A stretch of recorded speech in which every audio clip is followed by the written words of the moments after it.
The beatings will continue until morale improves.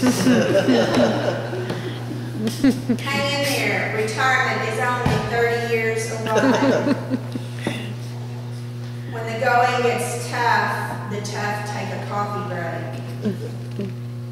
Aim low, reach your goals, avoid disappointment.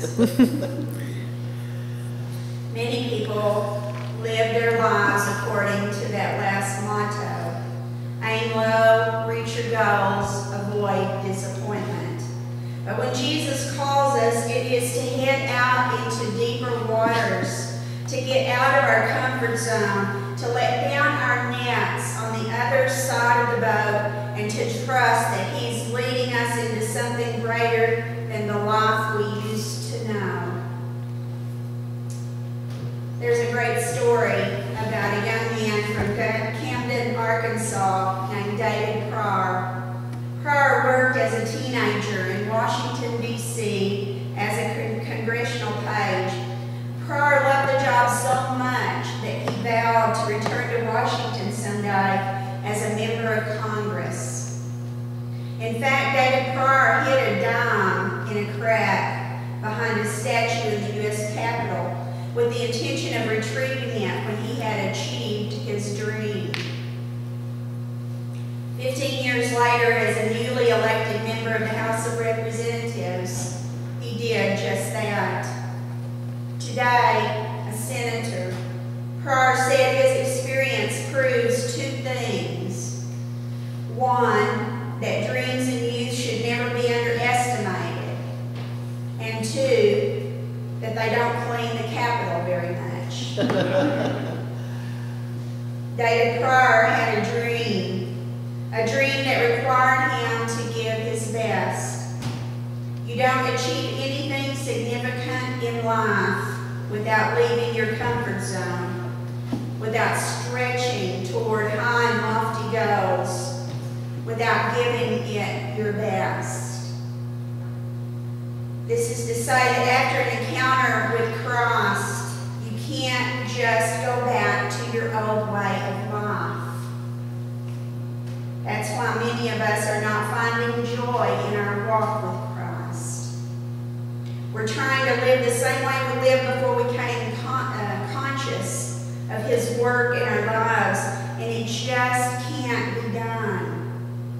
When you give your heart to Christ, you seek out new ways to live out the message that Christ has entrusted to us.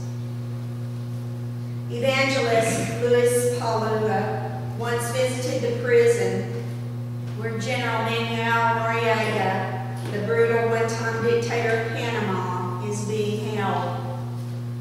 Noriega has become a Christian in prison. He talked excitedly with Palua about his faith. Palua asked Noriega what would he do if he were ever released from prison. Noriega explained that for years he had been the commander-in-chief of his country. He made all the major decisions. He was in control of everything. But now he had a new commander-in-chief of his life. When he left prison, testified Manuel Noriega, he would rely on Christ to make his decisions for him. He was turning over total control to him. Author Joseph Campbell writes, "We must be willing to get rid of the life we've planned so as to have the life that is waiting for us." Jesus' disciples had to learn this lesson. Manuel Noriega had to learn this lesson, and we have to learn the same lesson. There is the life that we have constructed for ourselves, and then there is the life that Jesus is calling us to. And they are rarely the same life. And so as the disciples drift along on the sea at night, catching nothing, expecting nothing, Jesus appears to them again. This is the disciples' golden hour, even if they did not realize it. This is the hour that will change their lives forever. Artist Bill Perry loves his home state of Texas, as we all do. He sees beauty in the landscape, even in the dry desert ground and the dull green bushes that squat along the horizon. Ordinarily, this landscape is dry and ugly in the desert. But then there comes what Harry calls the golden hour. Sometime in the fall, these bushes bring forth gorgeous yellow flowers. Just before sunset, when the fading sunlight washes over the caramel soil and the lush yellow flowers, it lends everything a shimmering golden glow. What once looked dull and lifeless in the glow of the golden hour takes on a whole new beauty.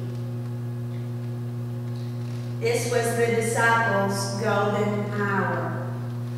The hour when everything would begin to fall into place for them. Jesus appears to them and he challenges them to throw their nets on the other side of the boat.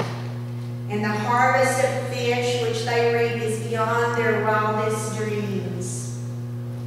If there is one totally predictable thing in the Bible, it is this: blessings follow obedience. The disciples obey, and suddenly they catch a boatload of fish.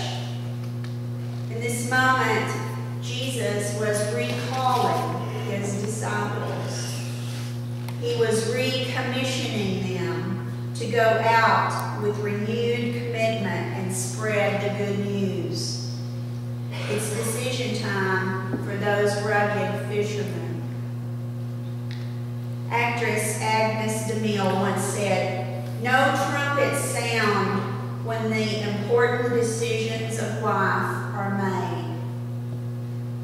Destiny is made known silently." That's where the disciples are. They are on the edge of returning to their old way of life. Now's the time to decide. Will they return to fishing